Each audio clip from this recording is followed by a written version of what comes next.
오늘 우리에게 주시는 하나님 말씀은 요한복음 3장 1절에서 11절 말씀입니다. 신약성경 145페이지입니다. 그런데 바리새인 중에 니고데모라 하는 사람이 있으니 유대인의 지도자라. 그가 밤에 예수께 와서 이르되 라삐여, 우리가 당신은 하나님께로부터 오신 선생인 줄 아나이다. 하나님이 함께 하시지 아니하시면 당신이 행하시는 이 표적을 아무도 할 수 없음이니이다. 예수께서 대답하여 이르시되 진실로 진실로 내게 이르노니 사람이 거듭나지 아니하면 하나님의 나라를 볼 수 없느니라. 니고데모가 이르되 사람이 늙으면 어떻게 날 수 있사옵나이까? 두 번째 모태에 들어갔다가 날 수 있사옵나이까? 예수께서 대답하시되 진실로 진실로 내게 이르노니 사람이 물과 성령으로 나지 아니하면 하나님의 나라에 들어갈 수 없느니라. 육으로 난 것은 육이요 영으로 난 것은 영이니 내가 내게 거듭나야 하겠다는 말을 놀랍게 여기지 말라. 바람이 임의로 불매 내가 그 소리는 들어도 어디서 와서 어디로 가는지 알지 못하나니 성령으로 난 사람도 다 그러하니라. 니고데모가 대답하여 이르되 어찌 그러한 일이 있을 수 있나이까? 예수께서 그에게 대답하여 이르시되 너는 이스라엘 선생으로서 이러한 것들을 알지 못하느냐? 진실로 진실로 내게 이르노니 우리는 아는 것을 말하고 본 것을 증언하노라. 그러나 너희가 우리의 증언을 받지 아니하는도다. 아멘. 저희 교회에 등록한 새 가족들에게 어떻게 꿈꾸는 교회에 오시게 되었느냐라고 물으면 여러 가지 이유가 있습니다. 담임 목사님이 잘생겨서 왔습니다. 이런 분도 있기는 합니다만 가장 많은 이유는 다음 세대 우리 아이들 때문에 교회를 왔습니다 하는 분들이 많으십니다. 자녀 교육에 대한 부모들의 관심과 열정, 신앙 교육에서도 예외가 아닌 것 같습니다. 어른들을 위한 양육 과정에 참여하는 분들에 비해서 자녀들을 교육하는 양육 프로그램에 참여하는 분들이 훨씬 많습니다. 이번 텀도 마찬가지입니다. 아카데미 신청을 받는데 우리 어른 성도님들이 신청한 그 양육 프로그램에 신청한 수보다 백이라던가 주일학교 아이들의 프로그램에 참여하는 수가 훨씬 더 많습니다. 아직까지 양육 신청을 하지 않은 분들은 특별히 EDI 전도 훈련에는 여러분들이 꼭 신청을 해 주시기를 언젠가 한 번은 하셔야 합니다.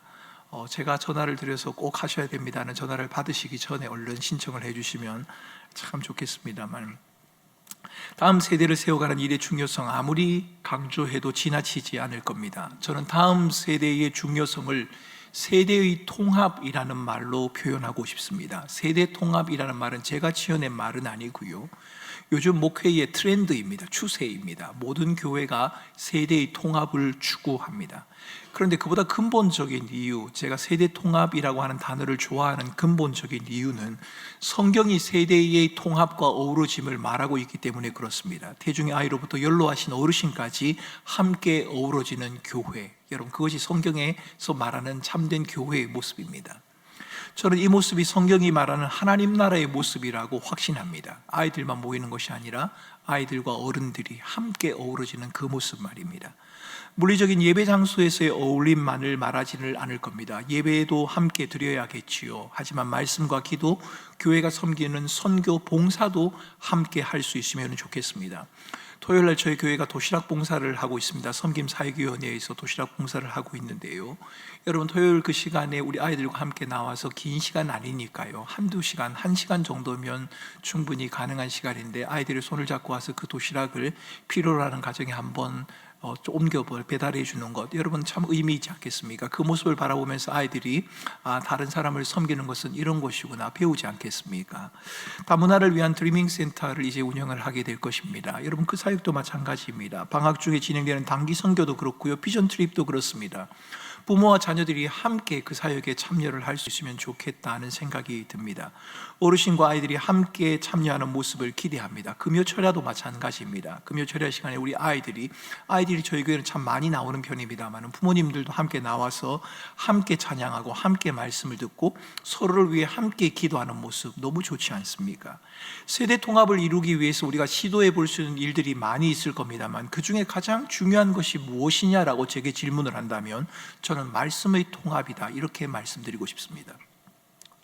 모든 세대가 같은 말씀을 듣고 같은 말씀을 묵상하고 같은 말씀을 나누는 겁니다. 그래서 우리 교회는 올해부터 주일 예배에 전하는 말씀과 교회 학교에서 아이들에게 가르치는 본문의 말씀을 동일하게 하기로 결정을 했습니다. 그래서 지금 오늘 나누는 이 요한복음 3장의 말씀을 주일학교 아이들도 지금 각 공과하는 시간에, 설교하는 시간에 주일학교에서 이 말씀을 듣게 되었습니다. 해석과 강조점에는 좀 차이가 있을 수 있을 겁니다. 하지만 같은 주제를 다루고 있기 때문에 집에 돌아가서 아이들과 말씀을 나누거나 가정 예배를 드리게 될 때 같은 내용을 나눌 수 있다는 유익을 여러분들이 누리게 될 것입니다. 여러분, 이번 주일 나눌 설교의 주제는 거듭남, 새로 태어난다는 것입니다. 거듭난다는 것이 무슨 말입니까? 예수님께서는 왜 니고데모에게 거듭남에 대해서 말씀하고 계신 것입니까? 우리는 거듭남과 관한 질문에 대해서 답을 찾아가기 위해 예수님과 니고데모가 만나고 있는 그 자리로 옮겨가 보아야 합니다. 본문은 니고데모를 이렇게 소개하지요. 바리새인이다, 유대인의 지도자다라고 말입니다. 여호와의 말씀을 해석하고 백성을 가르치는 자가 니고데모입니다. 법을 집행하는 사람이 니고데모란 말이지요. 10절에서 예수님은 니고데모를 이스라엘의 선생님이다 이렇게 부릅니다. 율법 선생이라는 겁니다. 율법에 익숙한 사람입니다. 이 니고데모가 밤에 예수님을 찾아왔습니다. 왜 하필 밤일까? 여러 가지 추측을 해볼 수도 있고 해석을 해볼 수도 있습니다. 하지만 요한이 밤을 강조하고 있는 이유를 우리는 정확하게 알 수는 없습니다. 성경이 말해주고 있지 않기 때문입니다. 그렇지만 바리새인이요 유대인의 지도자이자 당시에 가장 탁월하고 영향력 있는 부류에 속한 사람 이 니고데모가 나사렛에서 온 이름 없는 한 젊은이를 찾아간다. 더구나 대부분의 종교 지도자가 적대감을 예수에 대해서 느끼고 있던 그 시대에 여러분, 예수를 찾아간다, 다른 사람들의 시선을 의식할 수밖에 없었을 겁니다. 드러나게 찾아갈 수는 없었다는 겁니다. 그래서 아마 밤을 택했을 것이다. 여러분, 이것이 가장 타당한 해석이 아닌가 싶습니다. 이렇게 보면 니고데모가 예수님을 은밀하게 찾은 것도 대단한 일이지만 그가 예수님을 찾아서 고백하고 있는 내용을 보면 그 내용이 우리를 더 놀라게 합니다.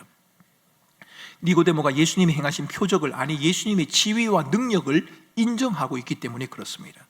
친한 사람이라면, 뜻을 같이 하는 사람이라면, 같은 부류의 사람이라면 서로를 인정하는 것 전혀 이상하지 않습니다. 자연스러운 일일 겁니다. 하지만 유대 종교 지도자들, 바리새인들은 다릅니다. 우리는 복음서를 읽으면서 바리새인과 종교 지도자들이 예수님과 많은 논쟁을 벌이고 있다는 것을 우리는 자주 보게 됩니다. 그들은 예수님을 인정하려고 하지 않습니다. 심지어는 예수님을 신성모독이다 라고 몰아가기까지 했습니다. 니고데모는 예수님을 탐탁하게 여기지 않던 바리새인과 종교 지도자들이라고 하는 그 부류에 속한 사람입니다. 그런 그가 예수님에게 와서 당신은 하나님께로부터 온 선생이라고 그렇게 말을 합니다. 당신이 하는 이 표적은 하나님이 함께 하지 않으면 도저히 일어날 수 없는, 하나님이 함께 하기 때문에 나타나는 표적입니다 라고 인정을 하고 있는 것입니다. 여러분, 이것은 예수님이 행하시는 일에 대한 칭찬이 아닙니다. 니고데모의 말 속에는 예수님이 성경이 약속한 메시아, 구원자일 수도 있다라고 하는 그 기대, 그 궁금증이 담겨져 있습니다. 니고데모가 말하고 싶은 건 이겁니다. 당신이 행하는 표적은 하나님으로부터 온 자만이 행할 수 있는 게 맞습니다. 메시아로 보여주는 증거가 맞는데 도대체 당신은 어떤 사람입니까? 당신은 누구입니까? 당신이 정말 메시아가 맞습니까? 니고데모는 지금 이것을 말하고 있는 겁니다. 니고데모는 예수님이 그가 기다리던 메시아가 맞는지, 구원자가 맞는지 확인하고 싶어합니다. 예수님이 구원자가 맞는지를 확인하고 싶어하는 마음, 여러분, 그것은 오늘을 살아가는 모든 사람들에게도 동일하게 존재합니다.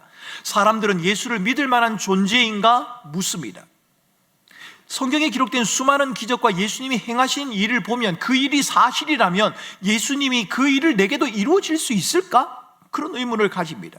내가 기대하고 원하는 것을 예수님이 과연 이루어줄까? 내가 예수를 믿으면, 교회를 다니면 예수님께서 내가 원하고 바라는 것을 성취해 주실까? 우리는 그렇게 궁금해하고 확인하고 싶어 한다는 말입니다. 예수님이 행하시는 수많은 일들을 보니까 구원자가 맞는 것 같은데 그 구원이 나에게도 임할까? 여러분, 이런 궁금증이 우리들에게 있습니다.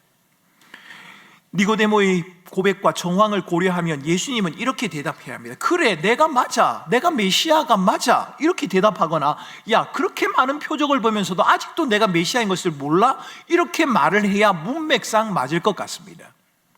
그런데 주님은 생뚱맞아 보이는, 이해하기 어려운 답을 지금 하고 계십니다.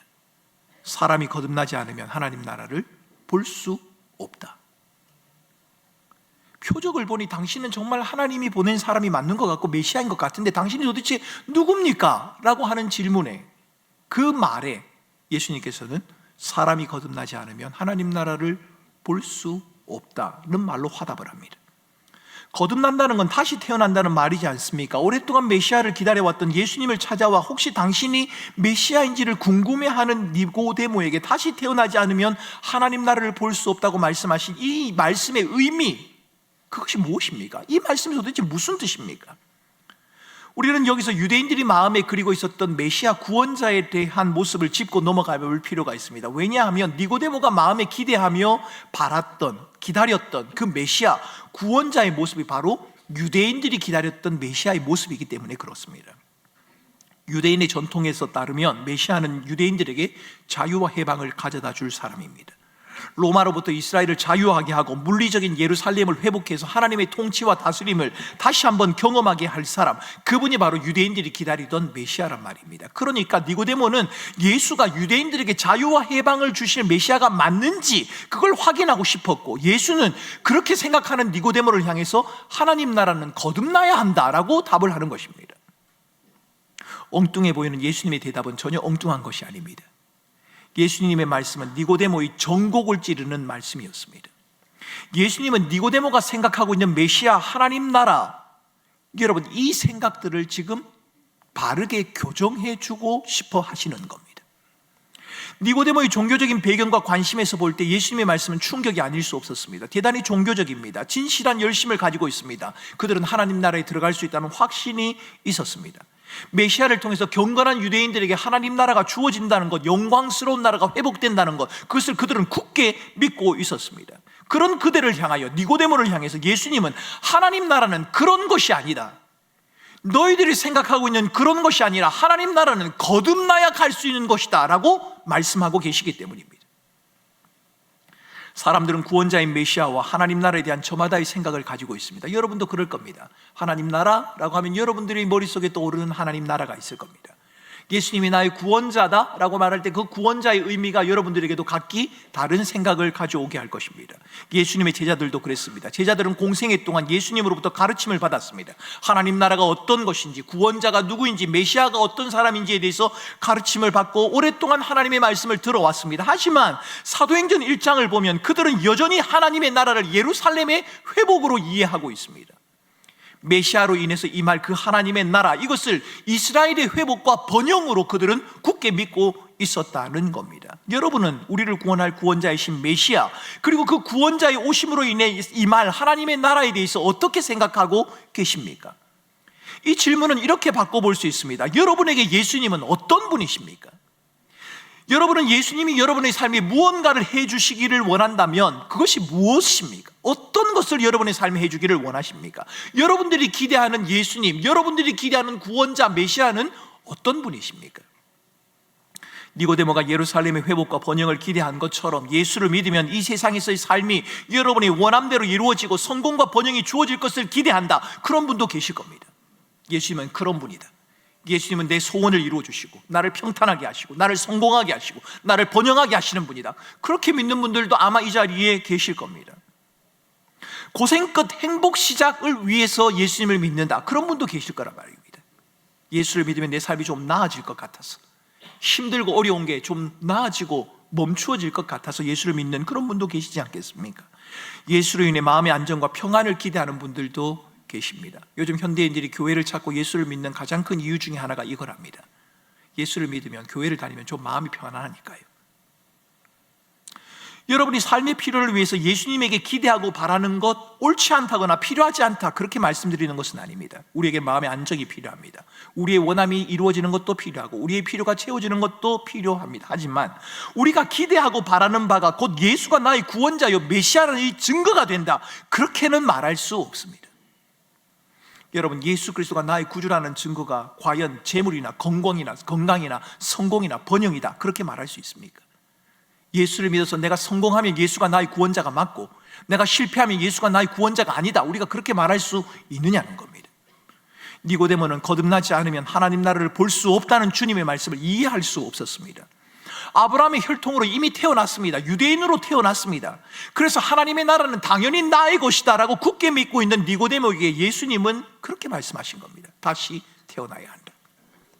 이 말을 이해할 수 없었던 니고데모는 이렇게 말하지요. 사람이 늙으면 어떻게 다시 날 수 있습니까? 어머니 뱃속에 다시 들어갔다가 다시 태어나란 말입니까?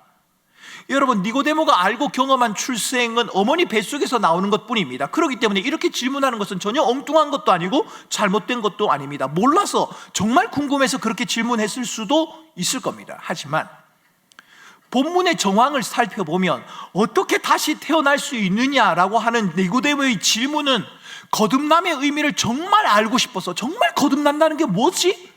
내가 정말 그 거듭남에 참여하고 싶다라고 하는 그 갈망 때문에 묻고 있는 것 같지 않습니다. 여러분, 본문을 보면 그런 것입니다.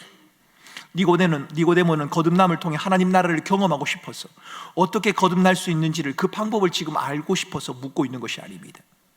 사람이 거듭난다는 것은 있을 수 없는, 터무니없는 일이다. 니고데모는 지금 이 말을 하고 싶은 겁니다. 9절 말씀에 어찌 그러한 일이 일어날 수 있단 말입니까? 라는 말을 들어보면 압니다. 일어날 수 없는 말입니다. 불가능하다는 겁니다. 니고데모는 새롭게 태어나야 한다는 예수님의 말씀을 진지하게 받아들여서, 그래, 나도 거듭나야지, 나도 거듭나고 싶다. 그런데 어떻게 거듭나는지를 모르니까 예수님 나에게 좀 알려주세요 라고 그렇게 간청하고 있는 것이 아닙니다.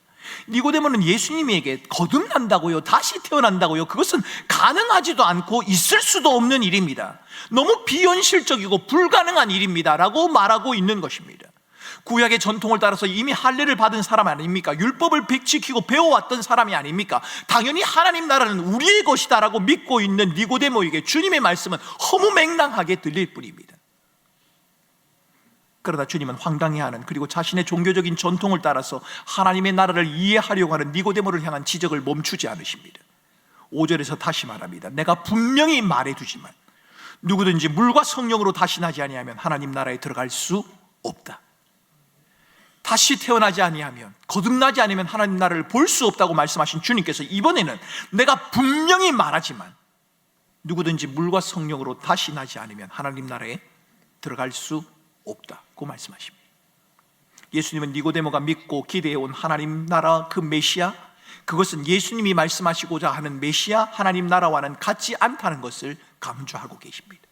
니고데모, 내가 생각하고 있는 그 메시아, 그 하나님 나라의 모습은 내가 너희에게 보여주려고 하는 메시아, 하나님 나라의 모습과는 다르다. 주님은 지금 그렇게 말씀하시는 겁니다. 진정한 메시아는 유대인들이 기대하던 정치적인 해방과 자유를 안겨다 주는 분이 아닙니다. 그것이 하나님의 나라도 아닙니다. 하나님의 나라는 물과 성령으로 다시 나야만 들어갈 수 있는 곳입니다. 예수님의 말씀대로 하나님 나라에 들어가기 위해서 물과 성령으로 나야만 한다면 우리는 물과 성령으로 다시 난다는 것이 무엇인지를 반드시 알아야 합니다. 왜요? 그렇지 않으면 우리가 하나님 나라에 들어갈 수 없을 수도 있기 때문입니다. 물과 성령으로 난 사람만이 하나님 나라 갈 수 있다고 했으니까 물과 성령으로 다시 난다는 게 뭔지를 알아야 할 것 아닙니까? 그래야 우리도 하나님 나라에 갈 것 아닙니까? 물과 성령에 대한 해석은 다양합니다. 어떤 학자들은 6절에서 육으로 난 것은 육이요 영으로 난 것은 영이다 라고 한 이 말씀을 근거로 해서 물로 난다는 것은 육체적인 출생을 의미하는 것이고 영으로 난다고 하는 것은 성령의 영적인 새로움을 의미한다, 이렇게 해석을 하기도 합니다. 이렇게 하면 물과 성령이 대조를 이루죠. 물은 육체적인 것이고 성령은 거룩한 것, 영적인 것이기 때문입니다.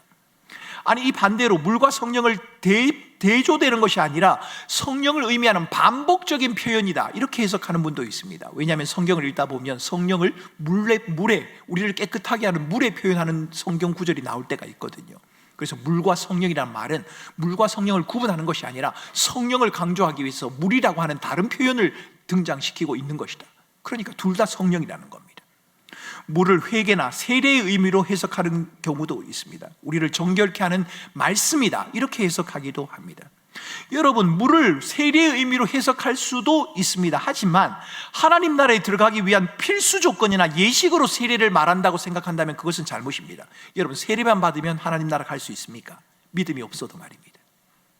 그럴 수 없습니다. 믿음의 고백 없이 세례를 받기만 하면 하나님 나라에 들어갈 수 있는 것은 아니지 않습니까? 처음으로 믿음을 가지고 교회에 나왔는데 세례를 받기 전에 하나님의 부름을 받았습니다. 그럼 그 사람은 세례를 받지 않았다는 이유 때문에 하나님 나라에 들어갈 수 없는 겁니까? 그것도 아닙니다. 물을 말씀으로 해석하는 것, 그것도 일리가 있습니다. 성경에서 물을 말씀으로, 말씀을 물로 비유하는 곳이 있기 때문입니다. 하지만 하나님께서 왜 굳이 말씀이라고 하는 분명한 두 글자가 있는데 이 말씀을 물로 비유하고 있는지, 여러분 이것도 조금 의아합니다.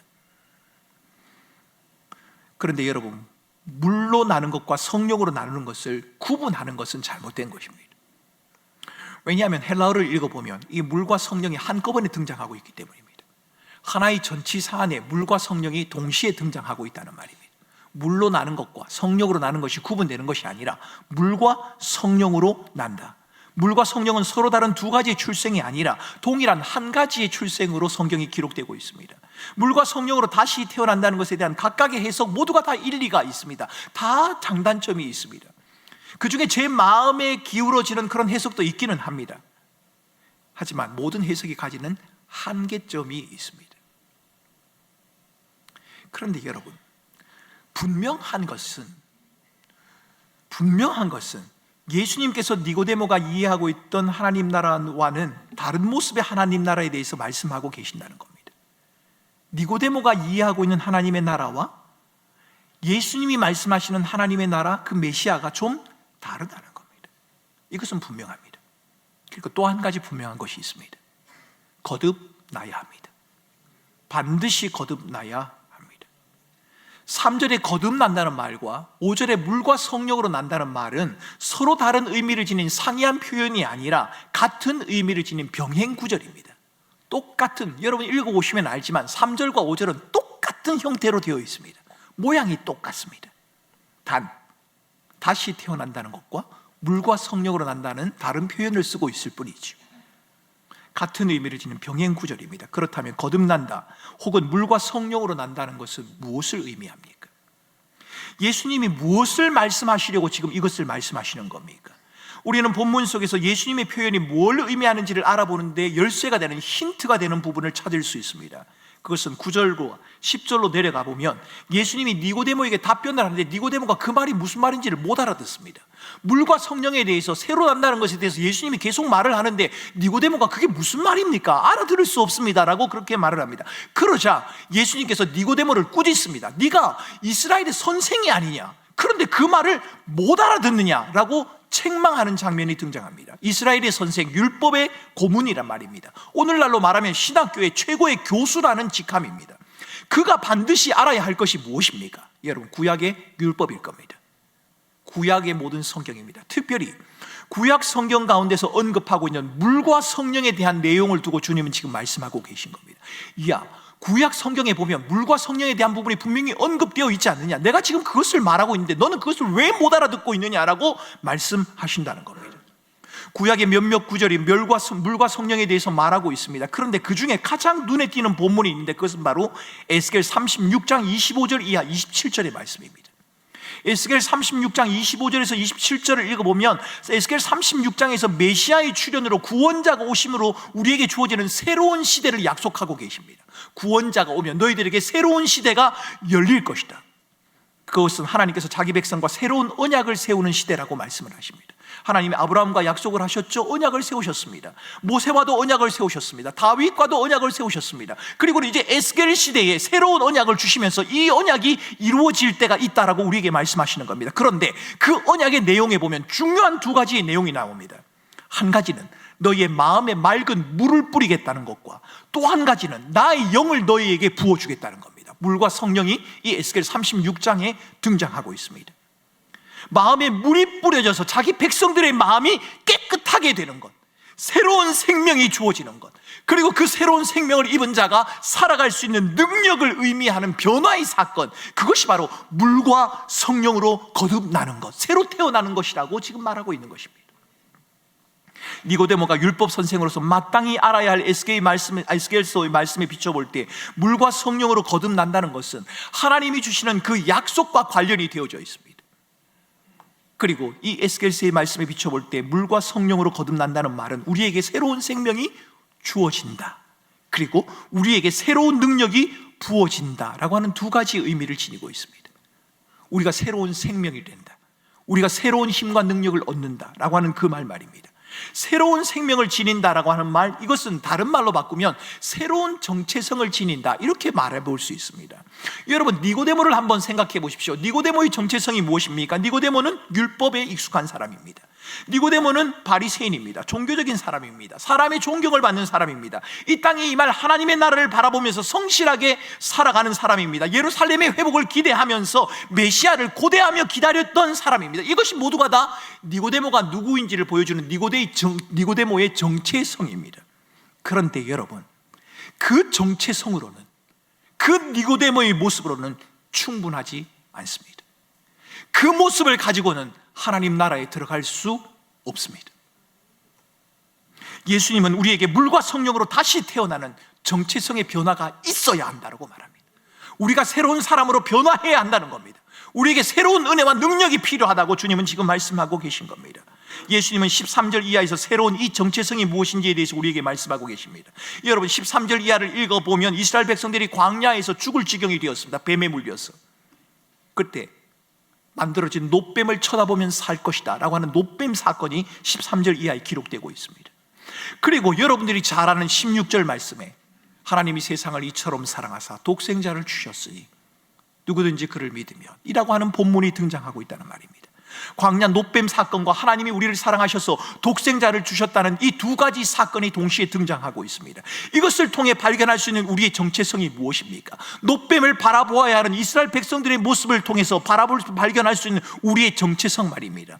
하나님께서 독생자 예수 그리스도를 보내셔서 우리를 구원하시는 그 사건을 통해서 발견할 수 있는 우리의 정체성이 무엇입니까? 그것은 우리는 아무런 소망이 없다는 자들, 소망이 없는 자라는 겁니다.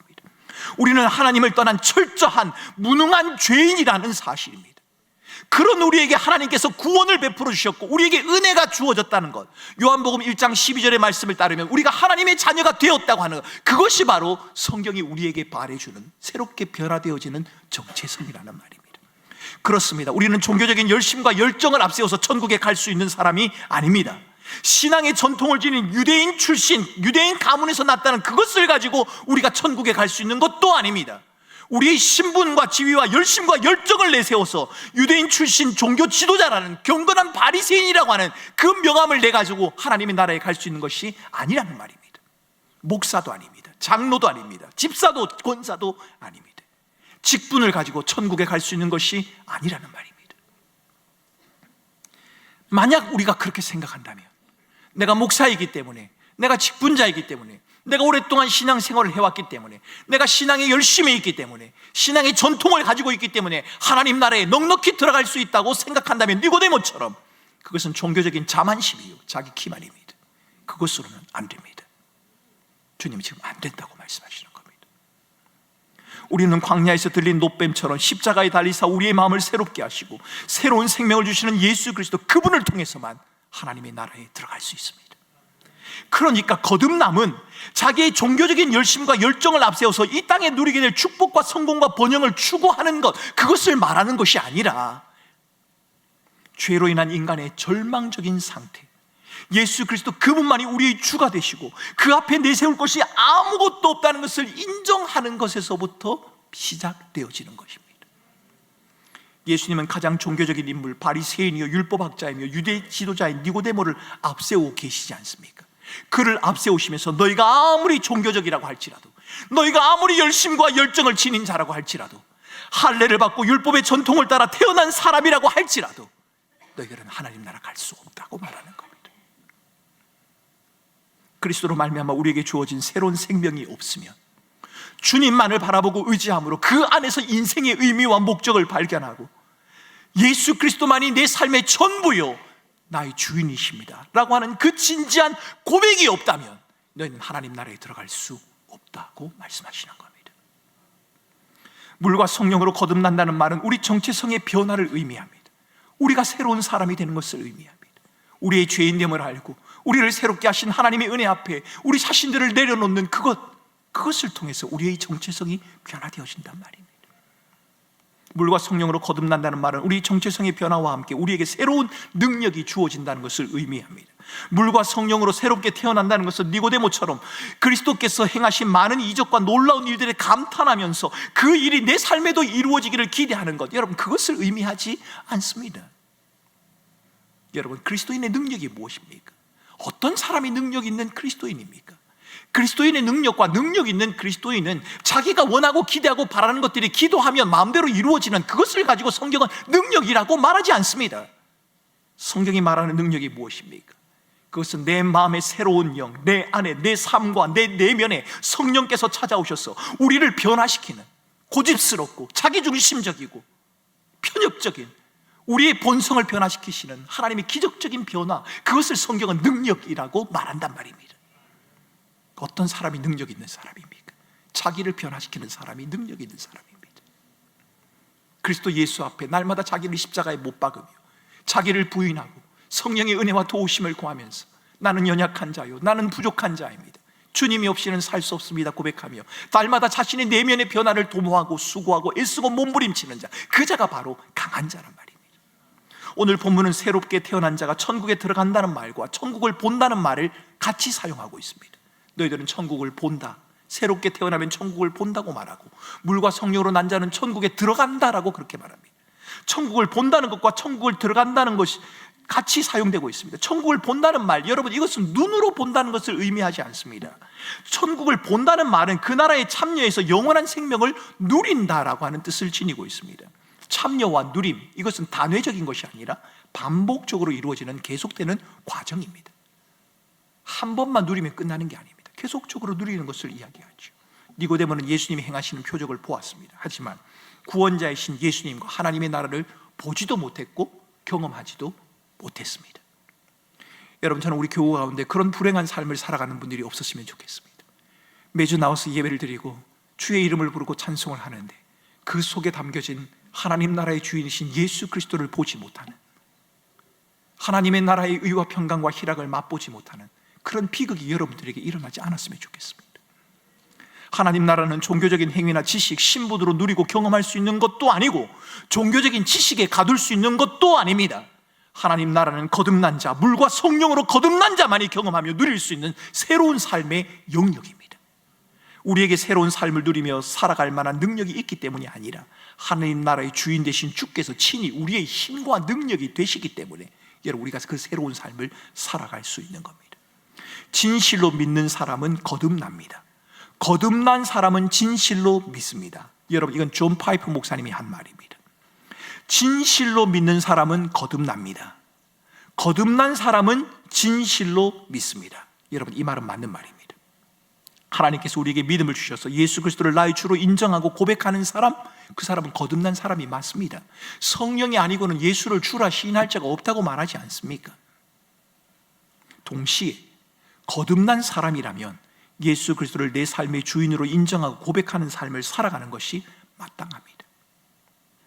성경은 물과 성령으로 거듭났다고 고백하는 사람들이 나는 거듭났어, 나는 하나님 나라에 들어갈 수 있어, 그런 자신이 있어, 하나님이 내게 천국에 들어가는 티켓을 주셨어 라고 말하면서 하나님 나라에 들어갈 자격을 얻었기 때문에 아무렇게나 마음대로 살아간다고 말한다면 그것은 성경의 가르침이 아니란 말입니다. 아니, 어쩌면 그 사람의 거듭남을 한번 의심해 보아야 할런지도 모르겠습니다. 진실로 믿는 사람은 거듭납니다. 거듭난 사람은 진실로 믿습니다. 우리가 하나님 나라에 들어가는 자요, 동시에 하나님 나라를 보고 누리며 경험하는 자라면 우리로 하나님 나라에 들어가게 하신 하나님의 은혜와 사랑을 힘입어 진리를 따르고 말씀에 순종하는 삶을 계속 살아가는 것이 마땅하다는 말입니다. 우리가 믿음으로 살아가기 때문에 하나님 나라에 들어가는 게 아닙니다. 우리가 믿음으로 살아가기 때문에 하나님 나라 백성이 되는 것은 아닙니다. 그분의 자녀가 되는 것은 아닙니다. 이미 우리는 하나님의 자녀가 되었고 하나님 나라의 백성이 되었습니다. 그분이 우리를 하나님 나라에 들어가게 하셨기 때문에 그것에 대한 감사함으로, 그를 의지함으로, 그를 신뢰함으로 살아가는 겁니다. 저는 여러분이 거듭난 자인지 사람이 어떻게 거듭나는지에 대해서는 잘 모르겠습니다.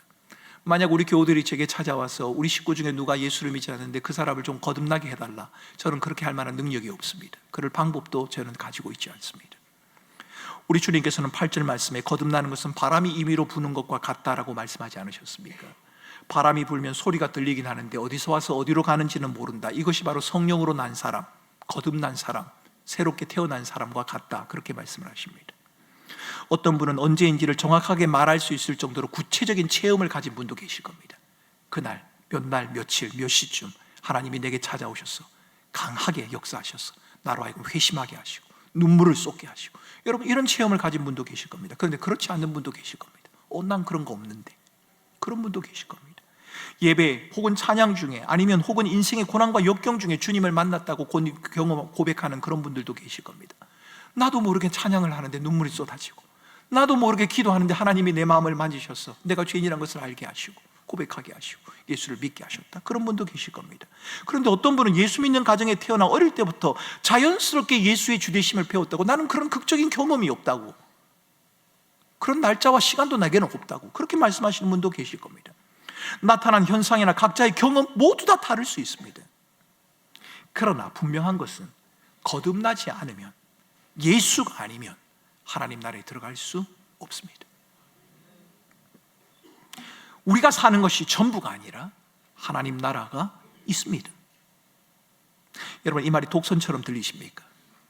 예수가 아니면 하나님 나라에 들어갈 수 없다. 아마도 이 자리에 앉아 계신 분들 가운데 누군가에 이끌려서 억지로 교회 오신 분은 이 말이 불편하게 들리실 수 있을 겁니다. 예수를 믿어야만 하나님 나라 갈 수 있습니다. 오직 예수입니다. 이 말이 굉장히 불편하게 들리실 수도 있겠다 싶습니다. 그러면 그 말을 이렇게 한번 제가 바꾸어 보겠습니다. 우리 하나님께서 저와 여러분을 하나님의 나라로 초대하십니다. 인생의 주인 되신 하나님께서 삶에 지치고 고난 우리를 하나님의 나라로 초대하십니다. 그래서 나와 함께 먹고 마시며 나와 함께 누리며 살아가자. 주님은 그렇게 말씀하십니다. 하나님의 나라가 있다. 죽어서 가는 천국뿐만 아니라 우리가 살아가면서 누리는 하나님의 통치와 다스림 안에서 누리는 하나님의 나라가 여기에 임하였다. 그 하나님의 나라로 나아오라. 주님은 그렇게 말씀하신다는 겁니다. 여러분이 겪고 있는, 경험하고 소유하며 누리고 있는 그것, 여러분이 생각하고 확신하는 그것이 전부가 아닙니다. 그것으로는 하나님의 나라를 볼 수도 없고 그것이 하나님의 나라를 막을 수도 없습니다. 여러분이 거듭나면, 여러분이 예수를 믿으면, 예수를 내 삶의 주인으로 인정하고 그분과 함께 살아가면 여러분은 지금까지 보지 못했던 것을 보게 될 것입니다. 거듭남은 우리에게 새로운 생명을, 새로운 삶과 새로운 마음을, 새롭게 살아갈 힘과 의지를 가지게 할 것입니다. 물론 여기에는 많은 전투가 있습니다. 거듭난 사람이라고 해서 삶에 갈등이 없는 건 아니니까요. 여전히 우리에게 갈등도 있고 고난도 있고 때로는 실패도 있을 겁니다. 그러나 여러분, 이 사실을 잊지 마십시오. 우리에게 주어진 하나님의 나라는 흔들리지 않습니다. 우리를 하나님 나라에 들어가게 하실 수 있는 자, 우리 주 예수 그리스도께서는 우리를 친히 빚으셔서 하나님의 말씀과 법도를 기뻐하며 그 길을 행할 수 있도록 우리를 인도해 가신단 말입니다. 여러분, 때로는 저와 여러분의 인생의 길에서 우리에게 벌어진 일의 이유와 그 일에 담긴 하나님의 목적과 계획을 이해할 수 없는 경우도 있을 것입니다. 그렇지만 거기에도 하나님의 다스림과 하나님의 계획, 하나님의 나라가 임해 있다는 것을 여러분이 인정하고 하나님을 신뢰하는 삶을, 하나님의 주권과 다스림을 인정하는 삶을 살아가시기 바랍니다. 우리로 하나님 나라에 들어가게 하신 우리 주님의 은혜와 사랑이, 하나님 나라의 통치와 다스림이 우리의 삶에 여전히 머물러 있기 때문입니다. 하나님의 나라가 있습니다. 하나님의 나라가 우리에게 임하였습니다. 그 하나님 나라에서, 하나님의 통치와 다스림 안에서 이번 한 주간을 믿음으로 살아가는 우리 사랑하는 주의 백성들이 되시기를 주님의 이름으로 축원합니다.